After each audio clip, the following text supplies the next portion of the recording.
சிறிதரன் அவர்களால் தான் தமிழ் தேசிய பரப்பு இன்னும் அரசியல் ரீதியாக ஒரு உயிர்ப்புடன் என்னை இந்த அரசியலில் ஓரங்கட்ட பார்க்கிறார்கள். யாழ்ப்பாணம் என்பது திறந்த வெளி சிறைச்சாலையை தான் காணப்படும். தன்னை இந்த பதவியில இருந்து தூக்கி எறிஞ்சு போட்டு தான் அந்த பதவியில இருக்க. நீங்க சொல்ற வச்சு பார்த்தா யாரோ எலெக்ஷன்ல தோற்றால் சொல்ற மாதிரி தான் இருக்கு. வடகிழக்குல 2 லட்சம் ராணுவத்தினர் இருக்கிறார், மக்களை கட்டுப்படுத்தி. அப்ப இது பார்மவிட் பிரச்சனை இருக்கு, சொத்து குவிக்கிறார் என்றெல்லாம் குவிக்கிறார். உண்மையான சிங்கள பௌத்தராக இருந்தால் நீங்கள் ஆடை அணிந்துதான் பாராளுமன்றத்துக்கு வருகிறீர்களாக இருந்தால் நீங்க அப்ப இந்த அரசாங்கத்துல வலு இல்லையா? அல்லது இந்த அரசாங்கம் தான் என்ன வச்சு என்ன நீங்களும் என்ன வச்சு அரசியல் செய்கிறீங்களா?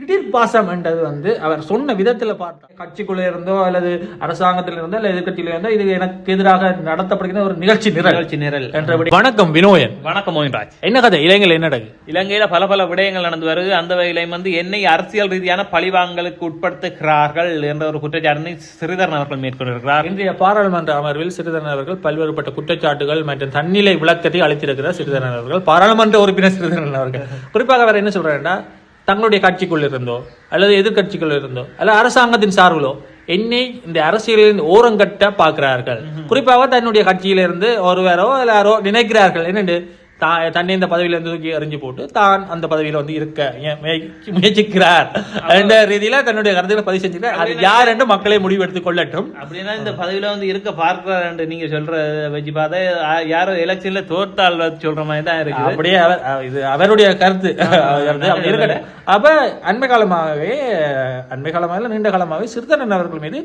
பல்வேறுபட்ட குற்றச்சாட்டுகள் இந்த பிறவுள்ள அரசியல்வாதிகளோ சரி இந்த அரசாங்கம் முன்வைத்து வருகிறார்கள்.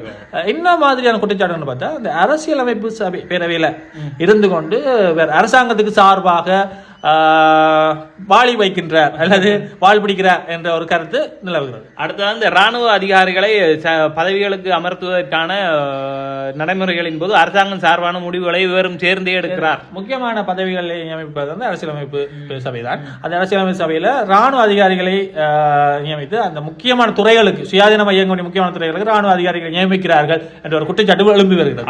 இதற்கு ஆதரவு தெரிவிப்பவர் வந்தா சிறிதரன் என்று பல்வேறுபட்ட அது ஒரு குற்றச்சாட்டாக காணப்படுங்க. அடுத்த பார் பெர்மிட் என்ற விடயத்தில் அதிகப்படியாக பார் பெர்மிட் எடுப்பதற்கான சிபாரிசுகளை இவர் மேற்கொண்டிருக்கிறார், குற்றச்சாட்டுகளை இவர்கள் மேற்கொண்டிருப்பார். அதே நேரத்தில் முறைகேடான விதத்தில் இவருடைய வங்கி கணக்கில் பணம் வைப்பிடப்பட்டிருக்கிறது என்ற ஒரு குற்றச்சாட்டை மேற்கொள்ளப்படுகிறது. இந்த வங்கி கணக்கு அல்லது சொத்து குவிப்பு என்று பார்க்கும்போது 6 மாத காலத்துக்கு முற்பட்டு பார்த்தால் சாஞ்சி மாவட்ட என்பவர் வழக்கு தொடுக்கிறார். என்னட்டு சிறிதரன் அவர்களுக்கு எதிரான ஒரு வழக்கை தொடுக்கிறார்.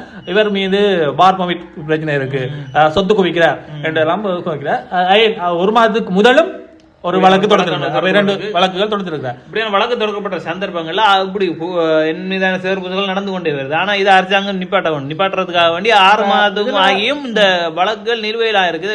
சீக்கிரமா முடிக்க வேண்டும். இப்படியா சீக்கிரமா முடிக்கிறதுக்குரிய வழிகள் தகுதி அரசாங்கத்திடம் இல்லையா என்ற வர ஒரு கேள்வி எழுப்பி என் மீது பாரான சேகர பூசல் வழக்கு வந்திருக்கு. சஞ்சீவ் என்ற 2 வழக்கு தொடர்ந்திருக்கிறார். அப்ப நீங்க என்ன அரசாங்கம் என்ன செஞ்சிருக்கணும்?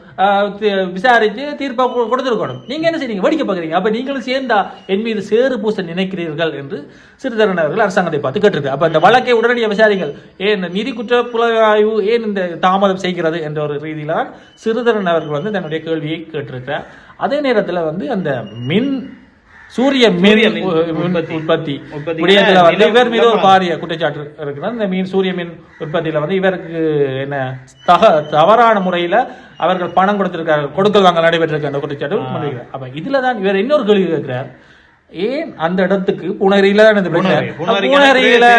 அரசாங்க அதிபர் இல்லையா அல்ல பிரதேச செயலாளர் இல்லையா, ஏன் அவர்களை நீங்க கேள்வி கேட்கல என்ற ஒரு கேள்வி கேட்கிறார்.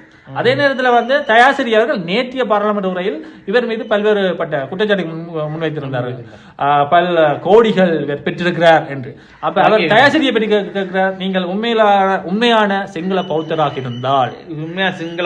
இருந்தால் நீங்கள் ஆடை அணிந்துதான் பாராளுமன்றத்துக்கு வருகிறீர்களாக இருந்தால் நீங்க இது கட்டாயம் நிரூபிக்க வேண்டும். எந்த வங்கி கணக்கில் யாருடைய வங்கி கணக்கில் பணம் பைப்பிலிடப்பட்டது என்ற உண்மையை நீங்க வெளிப்படுத்துங்க. அப்படி உண்மையாக இருந்திருந்தால் நான் ஏற்றுக்கொள்றேன். அடுத்த பாராளுமன்ற அவர்களே அல்ல அதுக்கு அடுத்த பாராளுமன்ற அவர்களே வந்து உண்மையை நீங்க தெரிவிக்கணும், நீங்க உண்மையான பௌத்தராக இருந்தால் என்ற ஒரு சவாலை விடுக்கிறார் யார் என்று பார்த்தா சிறிதரன் அவர்கள் நேரடியாகவே. அதே நேரத்தில் வந்து இந்த அரசியலமைப்பு சபையில இருந்து கொண்டு அரசாங்கத்துக்கு சார்ந்த அல்ல அரசாங்கத்துக்கு வாழ்பிடிக்கும் விதத்தில் இவர் செயற்படுகிறார் என்ற ஒரு குற்றச்சாட்டுக்கு இவர் சொல்றார், நான் தமிழ் மக்களின் பிரதிநிதியாக எந்த ஒரு தவறும் செய்யவில்லை, நான் அரசியலமைப்பு சபையில இருந்து கொண்டு என்னண்டு நீதியான நிலையான தர்மமான முறையில தான் நான் இது செயற்பட்டு வருகிறேன், என்னுடைய சுயாதீனத்தின் அடிப்படையில யாருக்கும் வாள் பிடிக்க வேண்டிய அவசியம் எனக்கு இல்லை என்ற விடயத்தையும் அவர் குறிப்பிட்டு சொல்லுகிறார். மேலும் ஒரு குறிப்பிடுகின்றார், சிங்கள என் கட்சி சார்ந்தவர்களும் சரி ஏனைய தமிழ் பாராளுமன்ற உறுப்பினர்களும் சரி என்னை குற்றம் சுமத்தும் போது நான் சிங்கள தரப்புக்கு ஆதரவாக செயற்படுகின்றேன் என்றும், சிங்கள தரப்பினர் வந்து குற்றம் சுமத்தும் போது நான் தமிழ் தரப்புக்கு ஆதரவாக செயற்படுகிறேன் என்றும் குறிப்பிடுவதன் மூலம் நான் யார், நான் யாரு, ஏன் இப்படி செய்ய வேண்டும் என்ற நீங்களே பாருங்க. குறிப்பாக அவர் என்ன சொல்றாருன்னா, சிங்கள மக்கள்கிட்ட போய் சொல்றாங்க நான் ஒரு பிரிவினவாதி என்று, தமிழ் மக்கள்கிட்ட சொல்றாங்க போய் நான் ஒரு இராணுவத்தினருக்கு சார்பான ஆள். அப்ப நான் யாரையா சமலாயரையா நான் யாரையான்னு கேட்கிறார். உண்மையிலேயே இது ஒரு மனவர்த்ததுக்குரிய இடம் தான். அந்த இடத்தை நாங்கள் பார்க்க கூட எங்களுக்கு ஒரு கவலையாக இருந்தது. இவர் மீது திட்டமிட்டு தான் இந்த சேறு பூசல் நடக்குதா என்றதை அவதானிக்கக்கூடியதாக இருக்கிறது. கேட்ட கேள்விகள் சில சரியா இருக்கு. அரசாங்கத்தை பார்த்து நான் குற்றம் இழைத்திருந்தால் என் மீது வழக்கு தொடுக்கப்பட்டிருந்தால் அந்த வழக்கை நேரத்துக்கு விசாரிங்கன்னாப்பா, நேரத்துக்கு ஏதாச்சும் செய்து தொலையுங்கோ என்ற மாதிரி தான் அந்த மனுஷன் கேட்குது. உடனே செய்து ஏதாச்சும் செய்யுங்கோ. அப்ப இந்த அரசாங்கத்தில வலு இல்லையா, இந்த விசாரணையை நடத்துவதற்கான வலு உங்கள்கிட்ட இல்லையா என்ற அரசாங்கத்தை பார்த்து கேள்வி வைக்கிறார். அல்லது இந்த அரசாங்கம் தான் என்ன வச்சு என்ன காயம் நீங்களும் என்ன வச்சு அரசியல் செய்கிறீங்களா என்ற ஒரு குற்றச்சாட்டு தான் அரசாங்கத்தின் மீது சிறிதரன் அவர்கள் முன்வைக்கிறார். அதே நேரத்தில் வந்து தயாசிரியை பார்த்து அல்லது எதிர்கட்சி தலைவர் சயித் அவர்களை பார்த்து சில கேள்விகளை கேட்டிருக்கிறார். என்னையா திடீர் பாசம் உங்களுக்கு தமிழ் மக்கள் மீது ஏன் திடீர் பாசம் உங்களுக்கு வருது? இப்ப எங்க அதிகப்படியான பிரச்சனை நடந்து, அதாவது வந்து தையிட்டு விகாரை பிரச்சனையாக இருக்கட்டும்,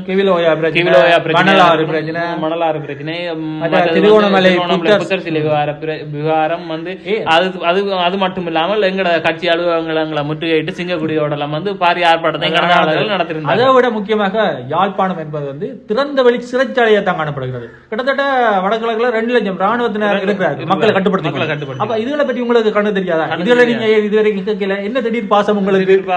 இப்படியான பிரச்சனை அதிகப்படியான பிரச்சனை இருக்கும்போது இது ஒரு குறுகிய ஒரு பிரச்சனைக்காக நீங்க வந்து இன்றைக்கு இவ்வளவு குரல் கொடுக்குறீங்க. அவர் கூறினாரா இல்லையா? இந்த திடீர் பாசம் என்றது வந்து அவர் சொன்ன விதத்துல பார்த்தால் அவர்கள் யாரோ சொல்ல வைக்கிறார்களா என்று சிந்திக்க தோணுகிறது. அவர் சொன்ன விதத்தில் வந்து என்ன இருக்குது என்றால், இது பின்னாக பாரிய ஒரு சக்தி இருந்து தன்னை அரசியலில் யாரையோ இந்த பதவிக்கு அமர்த்த வேறு சிலர்கள் நினைக்கிறார்கள். சொல்றேன் இதுல அகற்றி விட்டு வேற யாரோ எல்லாம் வந்து இருக்காம இருக்காங்க.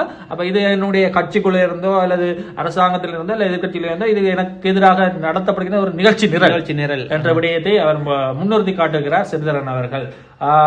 அந்த திறந்தவெளி சிறைச்சாலை யாழ்ப்பாணம் வந்து ஒரு திறந்தவெளி சிறைச்சாலை என்ற ஒரு விடயத்தை அவர் குறிப்பிட்டிருக்கிறார். குறிப்பாக யாழ்ப்பாண மக்களை சுற்றி ராணுவ கட்டுப்பாடுகள் அதிக அளவில் இருக்கிறது என்ற விடயத்தை, கட்டுப்பாடு மாத்திரமல்லாமல் அதிகப்படியான நில வெடிப்பு மேற்கொள்ளப்பட வேண்டிய தேவை எல்லாம் இருக்கு. அப்ப இதெல்லாம் இருக்கு. அப்ப நீங்கள் நிகழ்ச்சி நிரலுக்காக என்னை பழிவாங்க நினைக்கிறார்கள் என்ற ஒரு குற்றச்சாட்டை அவர் முன்வைத்திருக்கிறார் சிறிதரன் அவர்கள். உண்மையிலேயே இதுல நாங்கள் அவதானிக்கக்கூடிய விடயம் என்று பார்த்தால், இதற்கு எதிராக இவ்வளவு வழக்குகள் இருந்தால், இவ்வளவு எதிரான குற்றச்சாட்டுகள் இருந்தால் அது அரசாங்கம் தீர விசாரித்து அதனை சீர் செய்ய வேண்டும். ஆனா இதுவரை கால தாமதத்துக்கு ஏன் காரணம் என்று இவருக்கு அரசாங்கத்தை பற்றி ஒரு கேள்வி கேட்கிறார். அப்ப அந்த அரசாங்கம் அவர் கூறின மாதிரி அந்த நிகழ்ச்சி நிரலில் நடத்துகிறதா என்றுதான் சிந்திக்க தோன்றுகிறது. பார்ப்போம் வருங்காலத்தில் எவ்வாறான விளைவுகள் இதன் மூலம் ஏற்பட போகிறது என்பது. அதுலயும் வந்து முக்கியமா பார்க்க வேண்டிய விடயம், இதுல வந்து சிறிதரன் அவர்களால் தான் தமிழ் தேசிய பரப்பு இன்னும் அரசியல் ரீதியாக ஒரு உயிர்ப்புடன் உள்ளதா என்ற ஒரு கோட்பாடும் இருக்கும். உண்மையிலேயே தமிழரசு கட்சியின் அடித்தளம் என்று பார்த்தா தந்தை செல்வாவின் கோட்பாடு. தந்தை செல்வா அவர்கள் ஆரம்பத்தில் வந்து என்னண்டு அகிம்சை வழி ஒரு போராட்ட வீரர், தமிழ் மக்களுக்கான விடுதலைக்காக போராடிய ஒரு நபர். அப்ப அவருடைய கோட்பாடுகளை பின்பற்றி தமிழரசு கட்சி வளர்க்கப்பட்டிருந்தது. பிற்பட்ட காலங்களில் தமிழரசு கட்சி மீது பல்வேறுபட்ட சேர்கள் வீசப்பட்டது, கற்கள் வீசப்பட்டது. என்னது தமிழரசு கட்சி தந்தை செல்வாயின் கோட்பாட்டில் விலகி செல்கிறதா என்று பல்வேறுபட்ட விடயங்கள் காணப்பட்டிருந்தது. ஆனாலும் சிறிதரன் தான் அந்த தமிழரசு கட்சியின் அந்த தனிச்செல்வன் கோட்பாட்டை எடுத்து செல்கிறார், நகர்த்தி செல்கிறார் என்ற ஒரு விடயமும் காணப்படுறது.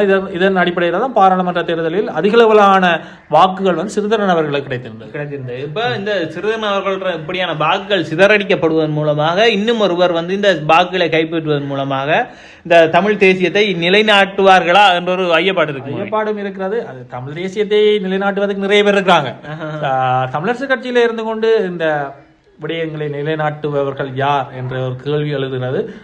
பார்ப்போம் வருங்காலத்தில் எவ்வாறான தமிழ் தேசிய அரசியல் செல்ல போகிறது, அல்லது சிறிதரன் அவர்கள் மீது சுமத்தப்படும் குற்றச்சாட்டுகளுக்கு இந்த நீதி நிலையான விசாரணைகள் நடந்து முடிந்து ஒரு தீர்வு கிடைக்குமா என்பது. இதுல வந்து தீர்வு எவ்வாறாக அமைந்தாலும் சரி, ஏன்னா சிறிதரன் அவர்கள் குற்றவாளியாக இருந்தாலும் சரி, சிறிதரன் அவர்கள் குற்றவாளி நிர்வாகியாக இருந்தாலும் போட்டு குழப்பாமல் நேரடியா ஒரு முடிவை சொல்லுங்கப்பா. நன்றி, வணக்கம். இது தொடர்பான மேலதிக செய்திகளை அறிந்து கொள்வதற்கு நீங்கள் எதை அணுக வேண்டும்? ஜால்ரா பாலிடிக்ஸ். நன்றி, வணக்கம்.